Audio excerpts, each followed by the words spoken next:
Hello दोस्तों, स्वागत है आपका जीएस मस्ती विद एलपी में। आई होप आप एकदम बढ़िया होंगे और अपनी पढ़ाई एकदम अच्छे तरीके से कर रहे होंगे। दोस्तों, डेली की तरह लेकर के आया हूँ मैं आपके लिए जीएस के प्रीवियस ईयर बेस्ट क्वेश्चंस,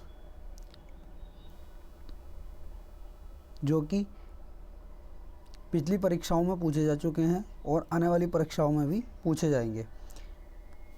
अगर दोस्तों आपने हमारी पिछली 10 क्लासेस नहीं देखी हैं तो उन क्लासेस को भी देख ली, क्योंकि उसमें स्टैटिक जीके के शास्त्रीय नृत्य से जुड़े हुए पिछली वर्ष में जितनी परीक्षाएं हुई हैं सब में पूछे गए स्टैटिक जीके के शास्त्रीय नृत्य से जुड़े हुए प्रश्न हैं, वो सब उसमें करा रखे हैं।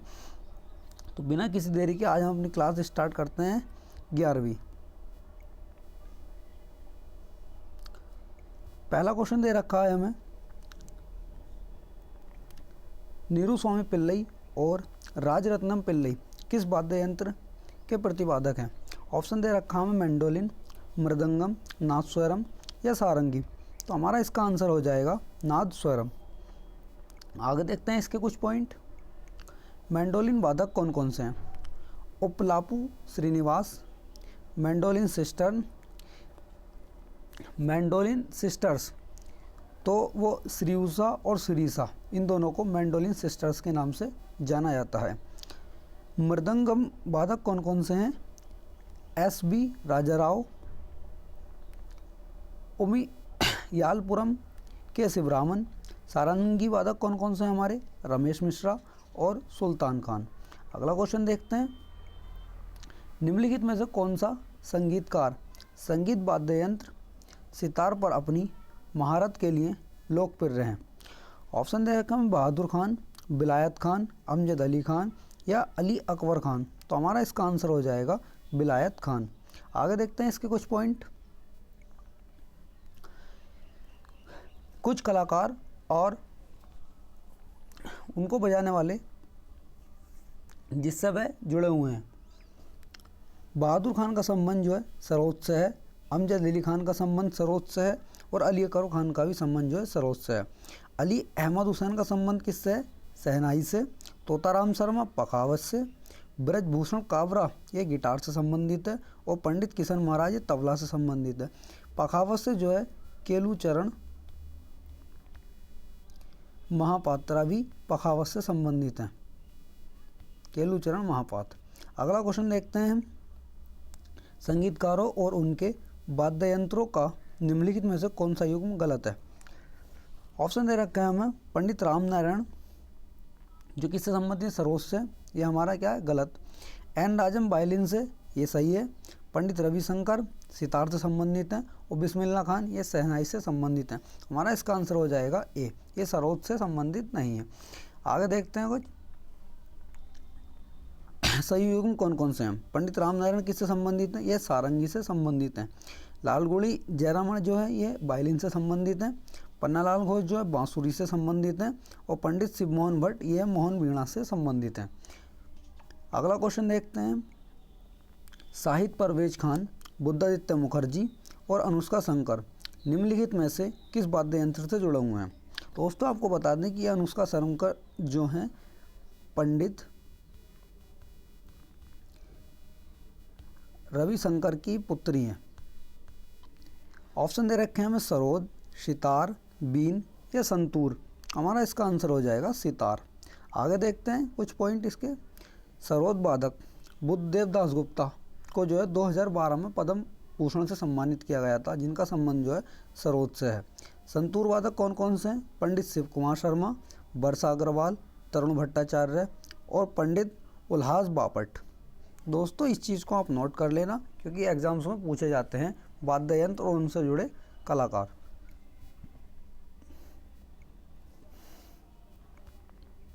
अगला क्वेश्चन देखते हैं, निम्नलिखित में से कौन वाद्य यंत्र सुरबहार से संबंधित है? ऑप्शन दे रखे हैं हमें अन्नपूर्णा देवी, भजन सोपोरी, शिव कुमार शर्मा या शरण रानी। तो हमारा इसका आंसर हो जाएगा अन्नपूर्णा देवी।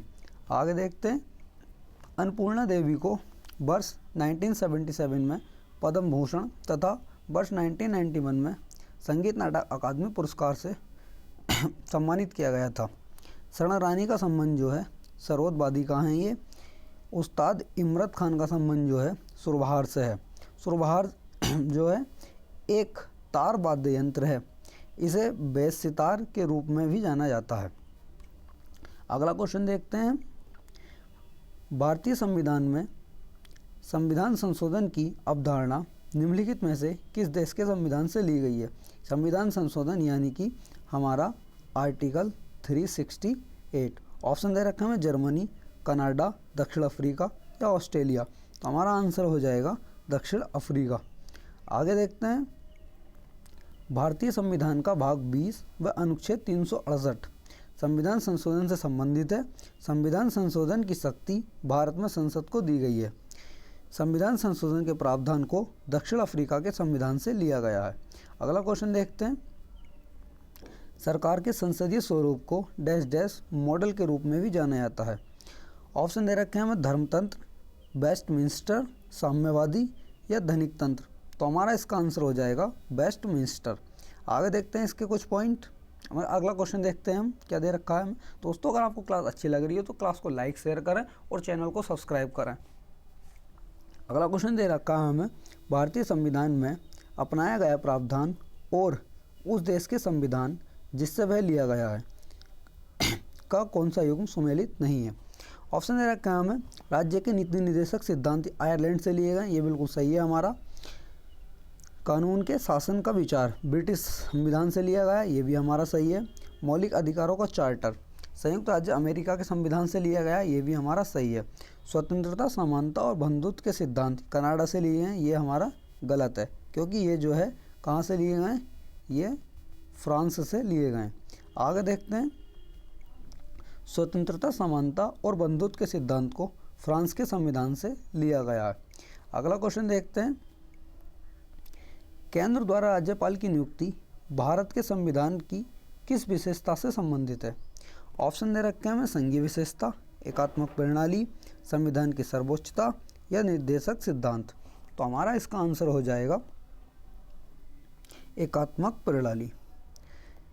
आगे देखते हैं, केंद्र सरकार द्वारा राज्य के राज्यपालों की नियुक्ति का प्रावधान कनाडा के संविधान से लिया गया है। आर्टिकल 155 में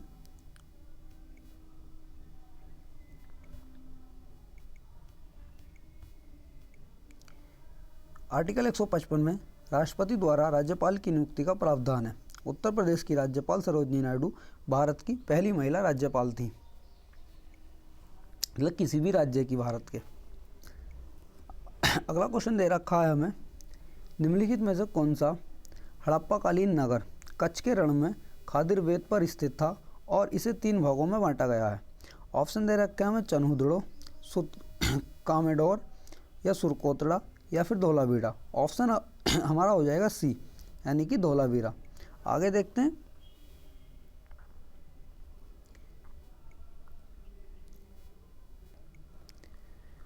कुछ पॉइंट देख लेते हैं उससे रिलेटेड।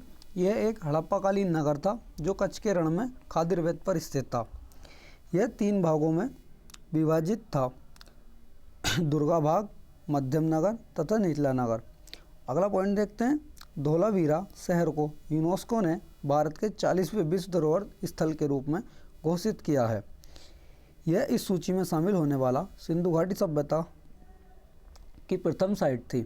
अगला क्वेश्चन देखते हैं, सिंधु घाटी सभ्यता के निम्नलिखित में से किस शहर में एक बंदरगाह पाया गया है? ऑप्शन दे रखे हैं हमें, चन्हुदड़ो, धोलावीरा, लोथल या कालीबंगा। तो हमारा इसका आंसर हो जाएगा लोथल। आगे देखते हैं कुछ इससे जुड़े हुए पॉइंट। लोथल सिंधु घाटी सभ्यता का महत्वपूर्ण बंदरगाह था। लोथल की खोज 1955 में SR राव के द्वारा की गई थी। लोथल गुजरात में कैम्बे की खाड़ी के पास भोगवा नदी के किनारे पर स्थित है। लोथल से चावल की भूसी, अग्निवेदिकाएं आदि साक्ष्य प्राप्त हुए हैं। अगला क्वेश्चन देखते हैं। अगला क्वेश्चन हमें दे रखा है, निम्नलिखित में से क्या हड़प्पा वास्तुकला में एक दुर्ग के भाग नहीं थे? तो ऑप्शन दे रखे हैं हमें, धार्मिक समारोहों के लिए अग्निवेदियाँ, जनता के लिए आवासीय भवन, अनाज के भंडार या महत्वपूर्ण लोगों के लिए बृहद स्नानागार। तो हमारा इसका आंसर हो जाएगा जनता के लिए आवासीय भवन। आगे देखते हैं इससे जुड़े कुछ पॉइंट। हड़प्पा सभ्यता के 3 हड़प्पा सभ्यता की नगर योजना विशेष प्रकार की थी। हड़प्पा सभ्यता में लगभग सभी नगर दो भागों में विभक्त थे। प्रथम भाग में ऊंचे दुर्ग निर्मित थे और दूसरे भाग में आवासीय भवन थे। जनता के लिए आवासीय भवन निचले कस्बे में स्थित थे और दुर्ग का हिस्सा नहीं थे। यहाँ पर सड़कें एक दूसरे को समकोण पर काटती थीं। घरों के दरवाजे मुख्य सड़कों की तरफ नहीं खुलते थे, बल्कि मुख्य सड़क से जुड़ी हुई संकरी गली में खुलते थे। अगला क्वेश्चन देखते हैं हम। ऋग्वैदिक काल में रावी नदी को क्या कहा जाता था? ऑप्शन दे रखे हैं अश्किनी, विपाशा, परुष्णी या वितस्ता। तो हमारा इसका आंसर हो जाएगा परुष्णी। वितस्ता जो है झेलम को कहते थे। आगे देखते हैं। प्राचीन भारत में ऋग्वैदिक काल में नदियों के प्राचीन और आधुनिक नाम निम्न प्रकार हैं।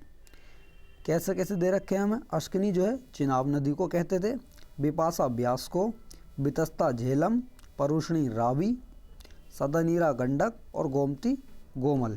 गोमती नदी को जो है ऋग्वेद में गोमल कहा जाता था। अगला क्वेश्चन देख लेते हैं। वेदत्रयी किसे कहते हैं? तो हमारा इसका आंसर हो जाएगा ऋग्वेद, यजुर्वेद और सामवेद। आगे चलते हैं। ऋग्वेद, यजुर्वेद और सामवेद को वेदत्रयी या त्रयी कहा जाता है। वेद के 4 भाग होते हैं: संहिता, ब्राह्मण ग्रंथ, आरण्यक और उपनिषद। ऋग्वेद में 10 मंडल दिए गए हैं। ऋग्वेद के तीसरे मंडल में गायत्री मंत्र है, जिसके रचनाकार विश्वामित्र थे। अगला क्वेश्चन देखते हैं। किस वेद में सभा एवं समिति को प्रजापति की 2 पुत्रियां कहा गया है? ऑप्शन दे रखे हैं ऋग्वेद, यजुर्वेद, सामवेद या अथर्ववेद। तो हमारा इसका आंसर हो जाएगा अथर्ववेद। आगे देखते हैं। इसके कुछ पॉइंट दे रखे हैं हमको। अथर्ववेद में सभा एवं समिति को प्रजापति की 2 पुत्रियां कहा गया है। यह प्राचीन भारत की राजनीतिक संस्थाएं थीं जो राजा को सलाह देने का कार्य करती थीं। सभा श्रेष्ठ एवं संभ्रांत लोगों की संस्था थी, जबकि समिति सामान्य जनता का प्रतिनिधित्व करती थी। अगला क्वेश्चन देखते हैं। भारत में सनोवर यानी सिल्वर फर, हपूषा, जूनिपर्स, देवदार यानी पाइन और भोज वृक्ष यानी बर्च निम्नलिखित में से किस वन के सामान्य पेड़ हैं? तो ऑप्शन दे रखे हैं हमें मैंग्रोव वन, पर्वतीय वन, उष्णकटिबंधीय पर्णपाती वन या उष्णकटिबंधीय सदाबहार वन। तो हमारा इसका आंसर हो जाएगा पर्वतीय वन। आगे चलते हैं, कुछ पॉइंट इसके देख लेते हैं। सनोवर, सिल्वर, देवदार और भोज वृक्ष भारत में पाए जाने वाले पर्वतीय वनों के वृक्ष हैं। मैंग्रोव वन देख लेते हैं। ये सुंदरी, कैजुरीना, केवड़ा और बैंदी वृक्षों के प्रकार हैं। उष्णकटिबंधीय पर्णपाती वन जो है सागौन, शीशम, खैर, बांस, महुआ, चंदन के वृक्ष पाए जाते हैं। और उष्णकटिबंधीय सदाबहार वनों में महोगनी, आबनूस, रबड़ और सिनकोना के वृक्ष पाए जाते हैं। अगला क्वेश्चन देख लेते हैं। निम्नलिखित में से कौन सी पहाड़ियाँ पूर्वांचल पहाड़ियों का हिस्सा नहीं है? ऑप्शन दे रखे हैं हमें पाटली पहाड़ियाँ, मीज़ो पहाड़ियाँ, नाग पहाड़ियाँ और मणिपुर पहाड़ियाँ। तो हमारा इसका आंसर हो जाएगा पाटली पहाड़ियाँ। अगला क्वेश्चन देखते हैं, मतलब इससे रिलेटेड कुछ फैक्ट देख लेते हैं हम। पाटली पहाड़ियाँ दिल्ली के दक्षिण में स्थित पहाड़ियों की एक श्रृंखला है। पूर्वोत्तर भारत में हिमालय श्रेणी के पूर्वी विस्तार को पूर्वांचल पहाड़ियों के नाम से जाना जाता है। पूर्वांचल पहाड़ियों में पटकाई बुम पहाड़ी, नागा पहाड़ी, मीज़ो पहाड़ी और गारो पहाड़ी, खासी पहाड़ी, जैंतिया पहाड़ी, मिकिर पहाड़ी, डाफला, मणिपुर पहाड़ियाँ आदि प्रमुख हैं। गारो, खासी, जैंतिया जो हैं यह जनजातियों के नाम पर पड़ी हुई हैं। दोस्तों अगर आपको क्लास अच्छी लग रही हो तो क्लास को शेयर करें और लाइक करें और साथ में चैनल को भी सब्सक्राइब करें और ऐसे ही बेहतरीन क्वेश्चंस करने के लिए हमारे साथ जुड़े रहिए। अगला क्वेश्चन देख लेते हैं। निम्नलिखित में से कौन सी अंतर्राष्ट्रीय सीमा सबसे लंबी है?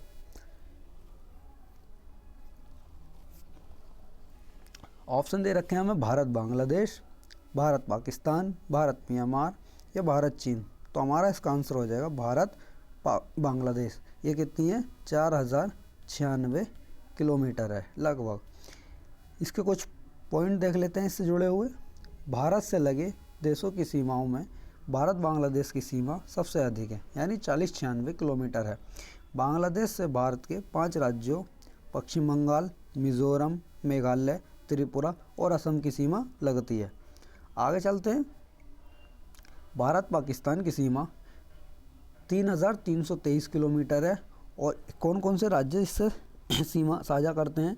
जम्मू कश्मीर है, गुजरात, राजस्थान, पंजाब और लद्दाख। भारत म्यांमार की सीमा 1643 किलोमीटर है और इससे अरुणाचल प्रदेश, नागालैंड, मिजोरम और मणिपुर सीमा साझा करते हैं। भारत चीन से 3488 किलोमीटर और इससे लद्दाख, हिमाचल प्रदेश, उत्तराखंड, सिक्किम और अरुणाचल प्रदेश सीमा साझा करते हैं। आगे देखते हैं अगला क्वेश्चन। निम्नलिखित में से नदी सहायक नदी का कौन सा युग्म सही है? तो हमें ऑप्शन दे रखे हैं ताप्ती, मंजरा या कृष्णा घाट प्रवाह। तो हमारा इसका आंसर सही जो हो जाएगा वो कृष्णा घाट प्रवाह की सहायक नदी है। तो ऑप्शन हो जाएगा इसका ए, ओनली 2। आगे देखते हैं इससे जुड़े हुए कुछ तथ्य। तापी की सहायक नदियों में पूर्णा, आनेर, बाघुर, मोना, अरुणावती, बौरी आदि प्रमुख हैं। कृष्णा प्रायद्वीपीय भारत की दूसरी सबसे बड़ी नदी है। तुंगभद्रा, कोयना, घाटप्रभा, मालप्रभा, मूसी, भीमा आदि इसकी प्रमुख सहायक नदियां हैं। मंजरा गोदावरी नदी की सहायक नदी है। मूसी नदी के किनारे हमारा हैदराबाद स्थित है। अगला क्वेश्चन देखते हैं। निम्नलिखित में से कौन भारत में शिवालिक पर्वत श्रृंखला के सभी दूनों में सबसे बड़ा है? ऑप्शन दे रखे हैं हमें जम्मू दून, पाटली दून, देहरादून या कोटली दून। तो हमारा इसका आंसर हो जाएगा देहरादून। आगे चलते हैं, कुछ पॉइंट देख लेते हैं इसके। शिवालिक को बाह्य हिमालय भी जाना जाता है। शिवालिक हिमालय में लघु और हिमालय के बीच कई समतल संरचनात्मक घाटियाँ स्थित हैं। इन्हें पश्चिम में दून और पूर्व में द्वार कहते हैं। उदाहरण जैसे देहरादून और हरिद्वार। लघु हिमालय एवं बाह्य हिमालय के बीच पाए जाने वाले प्रमुख दून पाटली दून, कोटली दून, देहरादून, हरकी दून आदि हैं। देहरादून सभी दूनों में सबसे बड़ा दून है। शिवालिक हिमालय के निचले क्षेत्र में तराई क्षेत्र कहते हैं। शिवालिक हिमालय हिमालय का सबसे नवीन भाग है। अगला क्वेश्चन देखते हैं। बेरोजगारी दर ज्ञात करने का सूत्र डैश डैश है।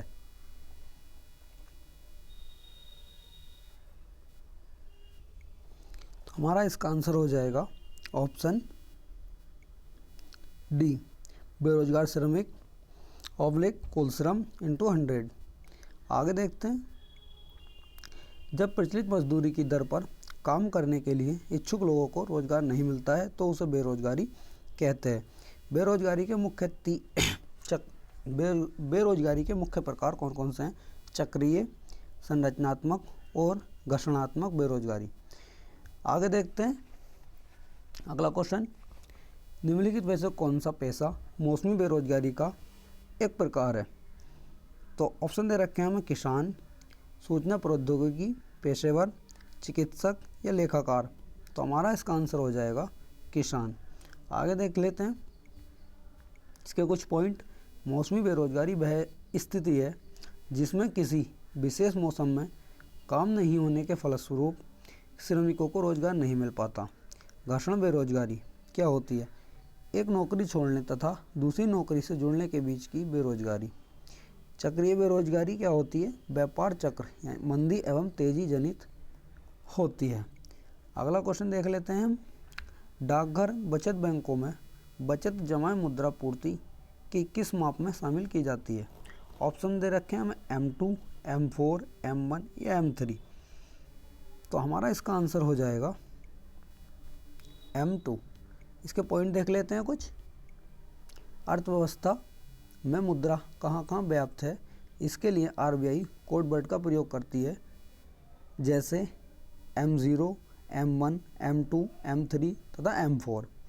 M0 रिजर्व मुद्रा क्या होती है? आरबीआई के पास जमा प्लस प्रचलन मुद्रा। M1 संकीर्ण मुद्रा होती है, जनता का जमा धन प्लस जनता के पास मुद्रा।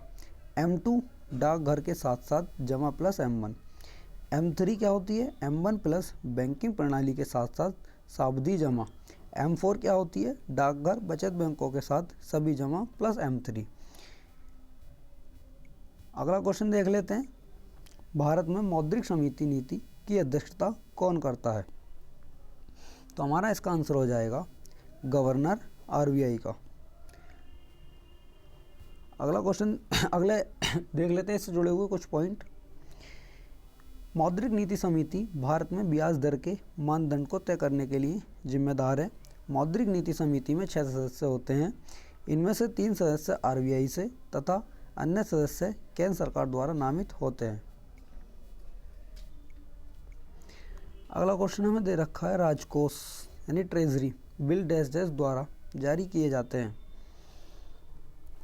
ऑप्शन दे रखे हैं हमें, भारतीय बीमा नियामक प्राधिकरण, भारतीय प्रतिभूति और विनियमन बोर्ड, भारत सरकार या भारतीय रिजर्व बैंक। तो हमारा इसका आंसर हो जाएगा भारत सरकार के द्वारा।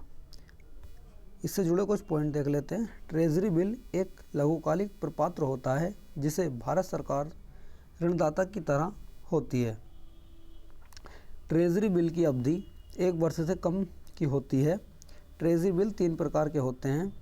इनकी अवधि अलग अलग होती है, 91 दिन, 182 दिन तथा 364 दिन। अगला क्वेश्चन देख लेते हैं।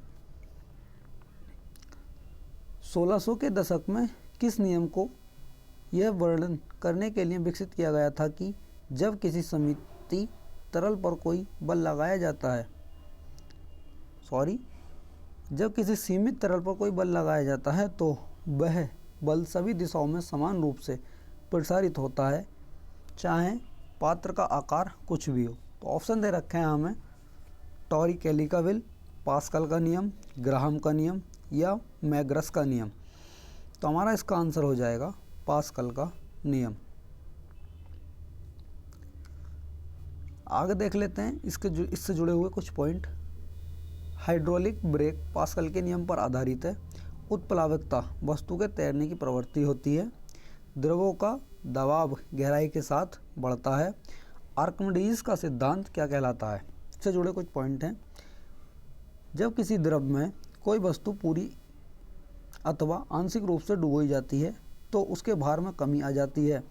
भार में यह आभासी कमी वस्तु द्वारा हटाए गए द्रव के भार के बराबर होती है।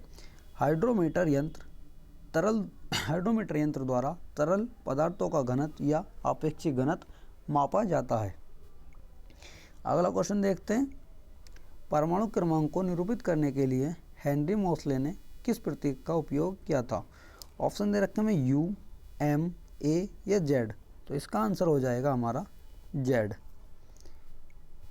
इसके कुछ पॉइंट देख लेते हैं हम।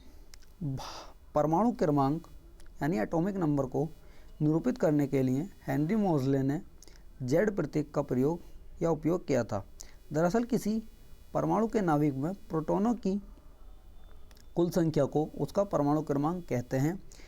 विभिन्न तत्वों के परमाणुओं की परमाणु संख्या भिन्न भिन्न होती है, अर्थात उनका परमाणु क्रमांक Z अलग अलग होता है। मोसले ने परमाणु की द्रव्यमान संख्या को निरूपित करने के लिए A अक्षर का उपयोग किया था। अगला क्वेश्चन देख लेते हैं। डैश डैश जातियाँ व प्रजातियाँ हैं जो अब उन जगहों में भी नहीं देखने को मिलती हैं जहाँ वह पहले पाई जाती थी। ऑप्शन दे रखे हैं हमें, लुप्त, संकटग्रस्त, सामान्य या सुभेद। तो इसका आंसर हो जाएगा लुप्त। आगे देख लेते हैं कुछ पॉइंट इसके। IUCN अंतर्राष्ट्रीय प्रकृति संरक्षण संघ एक लाल सूची जारी करता है जिसमें प्रजातियों को उनकी स्थिति के अनुसार 9 श्रेणियों में बांटा गया है। जिस प्रजाति का कोई भी सदस्य जीवित नहीं है उसे IUCN विलुप्त घोषित कर देता है, जैसे डोडो, गुलाबी सिर वाली बत्तख आदि। IUCN ने एशियाई चीता तथा हिमालयी भूरा भालू को गंभीर रूप से लुप्तप्राय क्रिटिकली इंडेंजर्ड की श्रेणी में रखा है। भारत में जैव विविधता के संरक्षण के लिए संसद ने 11 दिसंबर 2002 में जैव विविधता अधिनियम पारित किया था। आज के लिए दोस्तों इतने ही क्वेश्चन थे, और ऐसे ही बेहतरीन क्वेश्चन प्रीवियस ईयर क्वेश्चंस को करने के लिए हमारे साथ जुड़े रहें। और अगर आपको क्लास अच्छी लगी हो तो क्लास को लाइक, शेयर और चैनल को सब्सक्राइब ज़रूर करें।